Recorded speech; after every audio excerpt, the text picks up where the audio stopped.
오늘 성경 말씀은 마가복음 10장 46절에서 52절입니다. 공간 복음서는 각각 읽을 대상을 염두에 두고 기록된 것입니다. 그래서 그에 따른 예수님의 소개가 다릅니다. 마태복음은 유대인들을 대상으로 쓴 것이기에 예수님을 왕으로, 마가복음은 이방인들을 대상으로 쓴 것이기에 예수님을 종으로, 누가복음은 헬라인을 대상으로 쓴 것이기에 예수님을 인자로 소개하고 있습니다. 꼭 그런 것은 아니지만 이런 이유로 해서 예수님의 공생의 사건을 하나도 빼지 않고 다 기록한 복음서는 없습니다. 각 복음서 저자의 의도대로 예수님의 행적과 기적들 중에서 필요한 것을 기록했습니다. 오늘 본문의 사건은 공관복음서에 다 기록된 몇 안 되는 이야기 중에 하나입니다. 그런데 이 사건을 기록하는 데 있어서도 복음서마다 조금씩 차이가 있습니다. 이런 차이로 인해 이 사건의 역사성을 부정하는 사람들이 있습니다. 다시 말해 이 사건이 진짜 일어난 것이 아니라 사람들이 지어낸 이야기라는 것입니다. 그렇기 때문에 우리는 먼저 이 사건의 진실성, 즉 복음서 간의 차이를 풀어보겠습니다. 첫째, 마태복음에는 두 소경이 예수님께 나와서 고침을 받은 것으로 기록되어 있습니다. 반면에 마가복음과 누가복음에는 바디메오 한 사람만 기록되어 있습니다. 이렇게 사람의 숫자가 다른 이유는 마태는 사람의 수에 초점을 맞췄기 때문입니다. 마태는 세례였기에 몇 명이 고침을 받았는지 숫자에 관심을 두었던 반면에 마가와 누가는 두 사람 중 바디메오에 초점을 맞추었습니다. 다른 사람보다 바디메오의 믿음에 관심을 두었습니다. 둘째, 마태복음과 마가복음에는 이 사건이 여리고에서 떠나갈 때라고 기록되어 있습니다. 반면에 누가복음에는 여리고에 가까이 가셨을 때라고 기록되어 있습니다. 이렇게 한 장소를 두고 표현이 다른 이유는 예수님 당시 여리고가 두 곳이었기 때문입니다. 구 여리고와 신 여리고가 있었습니다. 마태와 마가는 예수님께서 먼저 들리신 여리고에서 나오시는 것을 기준으로 썼기 때문에 떠나갈 때라고 쓴 것입니다. 반면에 누가는 여리고에서 나오셔서 다른 여리고로 들어가시는 것을 기준으로 썼기 때문에 가까이 가셨을 때라고 쓴 것입니다. 그렇기 때문에 이 복음서 간의 차이는 별 문제가 되지 못합니다. 이것으로 인해 이 사건의 역사적 사실을 부정하는 것은 잘못된 것입니다. 바디메오의 사건은 과거에 실제로 일어난 실제적 사건입니다. 오늘 소경 바디메오를 통해 우리가 가져야 할 믿음에 대해 살펴보겠습니다. 우리의 믿음은 어떠해야 할까요? 첫째, 우리는 믿음의 기회를 놓치지 않아야 합니다. 다시 말해 구원의 기회를 놓치지 않아야 합니다. 46, 47절 그들이 여리고에 이르렀더니 예수께서 제자들과 허다한 무리와 함께 여리고에서 나가실 때에 디메오의 아들인 맹인 거지 바디메오가 길가에 앉았다가 나사렛 예수시란 말을 듣고 소리질러 이르되 다윗의 자손 예수여 나를 불쌍히 여기소서 하거늘. 바디메오는 예수님이 지나가신다는 말을 듣고 지체하지 않았습니다. 즉시 예수님을 불렀습니다. 그는 예수님이 지나가는 짧은 순간도 놓치지 않았습니다. 그 기회를 붙잡고 간구했습니다. 바디메오는 예수님을 다윗의 자손 예수여라고 불렀습니다. 이는 바디메오가 예수님을 메시아로 믿었음을 보여주는 것입니다. 즉 바디메오는 예수님이 가난한 자에게 복음을 전하게 하시려고 내게 기름을 부으시고 나를 보내서 포로된 자에게 자유를, 눈먼 자에게 다시 보게 함을 전파하며 눌린 자를 자유케 하고 주의 은혜의 해를 전파하게 하려 하심이라 라는 이사야의 예언의 성취자로 믿었습니다. 이것은 당시 예수님을 메시아로 바라보지 못했던 종교 지도자들과 대조를 보이고 있습니다. 바리새인, 서기관, 제사장들은 그들의 눈으로 직접 예수님의 기적을 보았습니다. 그들의 귀로 예수님의 가르침도 직접 들었습니다. 즉 성경에서 말씀하신 메시아에 대한 증거들이 예수님으로 말미암아 성취되고 있는 것들을 눈으로 보고 귀로 들으며 직접 확인했습니다. 그럼에도 그들은 예수님을 메시아로 인정하지 않았습니다. 반면에 바디메오는 예수님의 기적을 직접 눈으로 보지 못했습니다. 그의 가르침도 직접 듣지 못했습니다. 만약 바디메오가 이 사건이 일어나기 전에 예수님의 말씀을 직접 들을 수 있는 기회가 있었다면 그때 예수님께 간구하여 고침을 받았을 것입니다. 바디메오는 소문으로 예수님에 대한 이야기를 듣고도 그를 메시아로 믿었습니다. 예수님을 메시아로 인정했습니다. 바디메오는 비록 자신의 육의 눈으로는 예수님을 보지 못했지만 영안으로는 예수님이 메시아이심을 바라보았습니다. 반면에 종교 지도자들은 육의 눈으로는 예수님을 보았지만 영안으로는 예수님이 메시아이심을 보지 못했습니다. 또한 성경의 무지한 바디메오는 예수님이 메시아이심을 깨달았습니다. 반면에 성경을 잘 알고 있는 종교 지도자들은 예수님이 메시아이심을 깨닫지 못했습니다. 바디메오는 영적으로 예수님을 바라볼 수 있었기에 예수님을 메시아로 믿었습니다. 그리고 그 메시아를 만날 수 있는 기회를 놓치지 않았습니다.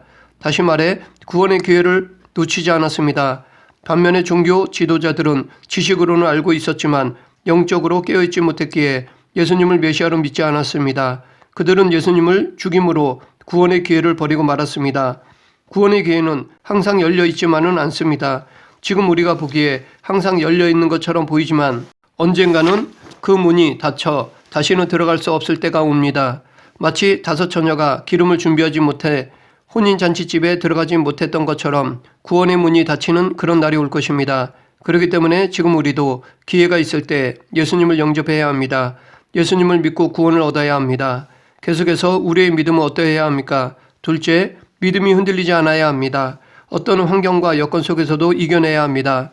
48절 많은 사람이 꾸짖어 잠잠하라 하되 그가 더욱 크게 소리질러 이르되 다윗의 자손이여 나를 불쌍히 여기소서 하는지라. 당시 소경은 하나님의 벌로 여겨 죄인 취급받았습니다. 그래서 제자들도 예수께 랍비여 이 사람이 소경으로 난 것이 네 죄로 인함이오니이까 자기 오니이까 그 부모 오니이까 라고 질문했습니다. 이렇게 죄인 취급하는 것은 소경뿐만이 아닙니다. 당시 다른 병에 걸린 사람들도 똑같이 죄인 취급을 받았습니다. 모든 병자들은 죄인 취급을 받았기에 사람들로부터 소외되었습니다. 무시를 당하고 천대를 받았습니다. 그런 바디메오가 다른 사람들의 만류에도 불구하고 더욱 크게 예수님을 간구했습니다. 더욱이 예수님을 쫓던 무리들이 바디메오에게 조용히 하라고 책망했습니다. 그럼에도 바디메오는 거기에 굴하지 않았습니다. 포기하지 않고 오히려 더 크게 소리를 질렀습니다. 이처럼 바디메오는 예수님을 만나기 위해 간절함이 있었습니다. 지금 만나지 않으면 죽는다는 심정으로 포기하지 않고 매달렸습니다. 그런 믿음으로 책망하는 장벽을 뛰어넘었습니다. 앞에 가로막힌 장애물을 뚫고 갔습니다. 우리도 신앙생활 하는데 가로막는 장애물이나 환란이나 역경들이 있습니다. 그것들로 인해 기도를 포기할 때도 있습니다. 그러나 그럴수록 바디메오를 기억했으면 합니다. 바디메오가 사람들의 거센 만류와 책망이라는 장벽이 있었음에도 불구하고 그것들을 뛰어넘어 예수님으로부터 고침을 받은 것을 기억하며 힘을 냈으면 합니다. 그런데 우리가 아무리 큰 장애물을 넘어가며 기도하여도 만약 우리가 구하는 것이 정욕으로 인한 것이라면 그것은 잘못된 것입니다. 그런 간구는 버려야 합니다. 자기 정욕을 위해 구한 것에 하나님은 응답해 주시지 않습니다. 그래서 야고보도 너희가 얻지 못하면 구하지 아니하미요 구하여도 받지 못하면 정욕으로 쓰려고 잘못 구함이니라 라고 하였습니다. 마지막으로 우리의 믿음은 어떠해야 합니까? 셋째, 말씀에 적극적으로 반응해야 합니다. 부르심, 명령에 순종해야 합니다. 50절 맹인이 겉옷을 내버리고 뛰어 일어나 예수께 나아오거늘. 예수님께서 부르시자 바디메오는 겉옷을 버리고 뛰어 일어나 예수님께 나왔습니다. 부르심에 조금이라도 빨리 응답하고자 겉옷도 버렸습니다. 겉옷은 당시 유대 사람들에게는 제일 소중한 것이었습니다. 왜냐하면 겉옷은 낮에는 외투로 밤에는 이불로 사용하기 때문입니다. 그래서 하나님은 모세에게 내가 만일 이웃의 옷을 전당 잡거든 해가 지기 전에 그에게 돌려보내라. 그 몸을 가릴 것이 이것뿐이라. 이는 그 살에 옷인즉 그가 무엇을 입고 자겠느냐 라고 명할 정도로 겉옷은 유대인들에게 중요한 것이었습니다. 멀쩡한 사람들에게도 겉옷은 중요한 것인데 아무것도 할 수 없는 소경에게 겉옷은 더더욱 중요한 것뿐 아니라 어쩌면 그의 전 재산과도 같은 것이었을 것입니다.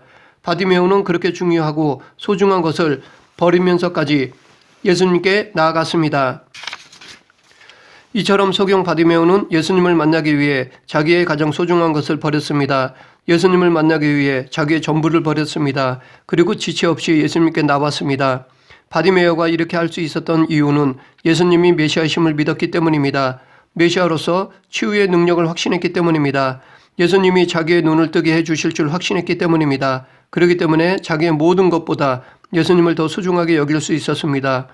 지금도 예수님이 어떤 분이신지 안다면 예수님 우선순위로 살아갈 수 있습니다. 그러나 아직도 예수님의 가치를 모르는 사람들이 많이 있습니다. 그런 이들에게 예수님을 전하고 그의 가치를 가르치는 것이 우리의 사명입니다. 이 사명을 감당하는데 지체하지 않는 저와 여러분이 되었으면 합니다. 예수님께서는 우리들에게도 바디메오처럼 당신의 부르심에 즉각적인 응답하기를 원하십니다. 부르심에 머뭇거리거나 지체하는 것을 좋아하시지 않으십니다. 그래서 예수님의 제자 중에 하나가 주여 나로 먼저 가서 내 부친을 장사하게 허락하옵소서라고 말할 때 예수님께서는 죽은 자들로 저희 죽은 자를 장사하게 하고 너는 나를 쫓으라라고 말씀하셨던 것입니다. 예수님은 당신을 따르는 데 있어서 미루지 말고 지체하지 말라고 하셨습니다. 즉시 따르라고 말씀하셨습니다. 우리도 바디메오처럼 부르심에 즉각적으로 응답해야 합니다. 내가 쥐고 있는 것을 내려놓고 응답해야 합니다. 가장 소중한 것이라도 내려놓고 응답해야 합니다. 또한 예수님의 가르침을 삶의 우선순위로 두어야 합니다. 그러나 이것은 쉽지 않습니다. 환경이나 여건이 우리를 순순히 순종할 수 있도록 내버려 두지 않기 때문입니다. 우리를 붙잡는 것들이 많이 있습니다. 이런 것들을 내려놓는 것은 우리의 의지로는 불가능합니다. 그렇기 때문에 성령님의 강권적인 역사하심이 있어야 합니다. 우리는 먼저 부르심에 즉각 순종할 수 있도록 성령님의 주관하심을 간구해야 합니다. 성령님의 권능을 구해야 합니다. 바디메오는 기회를 놓치지 않고 상황에 얽매이지 않고 적극적으로 순종했습니다. 그러자 예수님은 바디메오에게 내게 무엇을 하여 주기를 원하느냐라고 물으셨습니다. 이 말씀은 예수님께서 바디메오가 무엇을 원하는지 몰라서 물으신 것이 아닙니다. 예수님은 여리고에서 바디메오를 만날 것을 알고 계셨고 그가 무엇을 원하는지도 알고 계셨습니다. 그럼에도 예수님이 이렇게 질문하신 것은 바디메오의 믿음을 더 굳건하게 하고자 하심이었습니다. 그의 바람을 더 극대화하고자 하심이었습니다. 그리고 이 사건을 통해 비록 육적으로는 소경이었지만 영으로는 메시아를 볼 수 있었던 바디메오를 칭찬하셨습니다. 반면에 육적으로 보지만 영적으로 소경된 종교 지도자들을 책망하고자 하신 것입니다. 그런데 우리는 여기서 내 믿음이 너를 구원하였느니라 라는 예수님의 말씀을 오해하지 말아야 합니다. 바디메오의 믿음이 자신을 구원한 것이 아닙니다. 다시 말해 바디메오가 구원받은 것이 자기의 수고로 된 것이 아닙니다. 창세전부터 예수님은 바디메오를 구원하시고자 하셨고 바디메오가 예수님을 믿음으로 작정하신 구원을 주신 것입니다. 그런데 예수님은 당신이 이루신 구원의 공적을 상대에게 돌렸습니다. 예수님께서 바디메오의 병을 고쳐주시고 그에게 구원을 주시고도 그 공적을 치유받는 자에게 돌리셨습니다. 그 이유는 그 치유받는 자들의 믿음을 다른 사람들에게 보여주고자 함입니다. 그로 인해 다른 사람들에게도 믿음을 굳건히 하고자 함이었습니다. 예수님에게 이러한 경우가 여러 번 있으셨습니다. 마리아가 예수님께 향유를 부은 사건입니다. 예수님은 당신의 발을 닦고 향유를 바른 여인에게 내 믿음이 너를 구원하였으니 평안히 가라 라고 말씀하셨습니다. 또한 예수님의 옷을 만져 병이 나은 여인에게도 이 말씀을 하셨습니다. 12해 혈류증을 앓은 여인에게 예수께서 이르시되 딸아 내 믿음이 너를 구원하였으니 평안히 가라 라고 말씀하셨습니다. 또 한 사람 10명의 나병을 치유받은 사람들 중에 사마리아인 한 사람이 돌아와 예수님께 감사한 사건에서도 이 말씀을 하신 것을 볼 수 있습니다.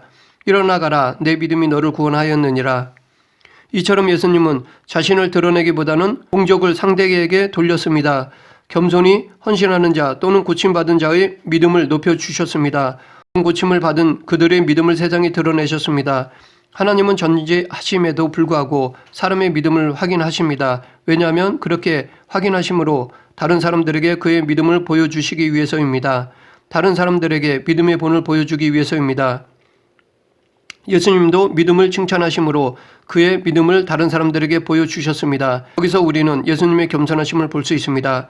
자기를 높이지 않고 상대를 높여주시는 겸손함을 볼 수 있습니다. 우리가 이룬 모든 업적은 하나님의 은혜입니다. 그렇기 때문에 그 모든 공적은 하나님께 돌려야 합니다. 이것은 겸손이 아니라 당연한 것입니다. 그리고 나보다 남을 더 세워주고 높여야 합니다. 이것이 예수님이 보여주신 겸손의 모습입니다. 서로가 서로를 높여주어 함께 존귀함을 받는 성도가 되어야 할 것입니다. 말씀을 정리하겠습니다. 바디메오는 예수님을 만날 수 있는 기회를 놓치지 않았습니다. 또한 환경이 흔들리지 않았습니다. 그리고 적극적으로 순종했습니다. 그러므로 우리도 바디메오처럼 예수님을 만날 수 있는 기회를 놓치지 말아야 합니다. 예수님을 만날 수 있는 기회는 바로 지금입니다. 지금 예수님을 만나야 합니다. 또한 우리도 바디메오처럼 환경에 흔들리지 말아야 합니다. 믿음으로 장벽을 뛰어넘어야 합니다. 어떤 시련, 환난이 와도 믿음을 지켜야 합니다. 그리고 우리도 바디메오처럼 적극적으로 순종해야 합니다. 행하지 않는 믿음은 죽은 것입니다. 우리 모두 바디메오처럼 기회를 놓치지 않고 환경에 얽매이지 않고 적극적으로 행하는 믿음을 소유하는 성도가 되길 간절히 축원합니다. 기도하겠습니다. 우리를 사랑하시는 하나님 아버지, 저희들 바디메오처럼 영적으로 깨어 있어서 은혜의 기회를 놓치지 않게 하여 주시옵소서. 어떤 시련, 역경이 와도 흔들리지 않는 믿음을 주시옵소서. 또한 적극적으로 순종하는 믿음을 주시옵소서. 예수님 이름으로 기도드립니다. 아멘.